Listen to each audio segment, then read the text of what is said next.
Mayo na lang kaning okra na ako diri nga side istambok siya. Pero naagyo ko unang kita ng mga okra dito sa pikas nga side. Wala gyud siya ning ani og tubo guys kay ngano niwang dito nya. Hantod karon kay tag isa ka bukang bunga. Mo tong tanan ako murag dili gyud siya okay. So nisunod ko tanam ani siguro after 1 month ako ni siyang gitanam mo tan-awa karon kag bunga. Hapit na gyud na siya manggawas ng ihang bunga guys, ni murag daghan-daghan gyud. Karon ni adlaw anad nang dili ko ani akong tanom kay wala ni ulan og duha na ka adlaw. So nanibago na pud ko kay ngano adlaw-adlaw gyud pila to kasi manang adlaw-adlaw gyud sig ulan. Nya karon nagsunod-sunod na pud ang adlaw nga walay ulan. So lipay gyud ko kay atong sikulan nga masig makalagot kay baga kay kan lapo kong tsinelas pero ang akong tanom guys is nindot yung kaayo ang ihang pagtubo. Nanguha na po di ko aning mga yuta guys kaya akong i-transfer tong akong gipatubo kan kamatis dito sa tissue. Kanya karon diri sa pud ako siya ibutang and then pag medyo dagko na gyud siya saka nako siya ibalin sa yuta. So kani nga pamaagi guys is natun-an lang nako ni sa akong amo sa Qatar sa una kay hilig po kay mag-garden akong amo dito sa una. Ug mao ni mga kamatis guys ako ni siya ibutang diri aron patubuon ako nga medyo dagko na unya transfer na pud dai nato sa sunod. Ubay-ubay na pud ni akong kamatis guys unya unta mabuhi lang gyud ni tanan. Kay ikatulong attempt na nako ni unya wala pa gyud nabuhi. Kay ngano sa sobra nako ka-excited guys ni tubo pa lang siya ganmay ana pa lang yung tubo i-transfer na nako siya sa yuta which is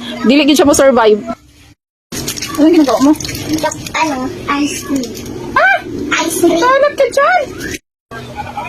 Nakakuha dahil kong kangkong sa garden guys. So, dahil hunungan kangkong no. Murag kambianan na nako siya kay kapila na naniuban niya. Murag dili na kay siya mo salingsing. Pero, dahil niya akong nakuha. Oh. Dahil pa ko dito.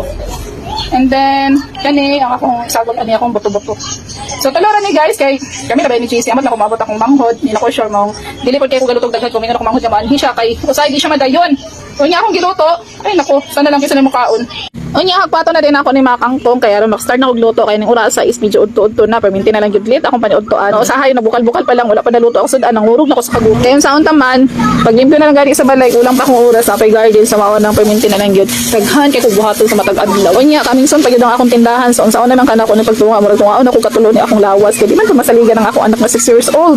Nagsige na lang yun, nagsige na lang yun, una kung sa diskarte na ako ani po kon guys. Di sad ko pwede magpagtindira, kaya nga no, magsildo pa man tao, sildo na to anan nila. Kaya na may untag na imo isa sa mga kumapag umangkon guys nga nasa pagadian. So gusto gina ako na isang amaanhi kay para makatamang-tamang sa pagbantay sa tindahan. Habang syempre maglimpyo, magluto, daghan pa kay tagtrabaho. Na pa sa estudyante nga grade 1, kailangan hatid sundo pagid na sila kay ngano gagmay pa man dili man na pwede nga biyaan, dili man na pwede nga kanang sila uli lang sa balay kay delikado. Mao na akong gingon guys, habang nagaluto ko, giapilan ako pang panglaba kay kailangan ako manglabaan ng adlaw kay pagkaugma maabot ang akong manghod ug ang iasawa. Nya sabot mi nga mag-swimming mi. O gingani na gid ni na gyud kay tag multitasking. So aron masamot kay talamin ni atong sabaw nga amot nga no nagsabaw ko anig daghan kay kung nabutang og tubig siguro kay kapay na kay nang laba pa nagluto pa. Pero okay ra nang dagag sabaw importante lami siya nya mas malami pa gyud nig halang-halang ni siya guys.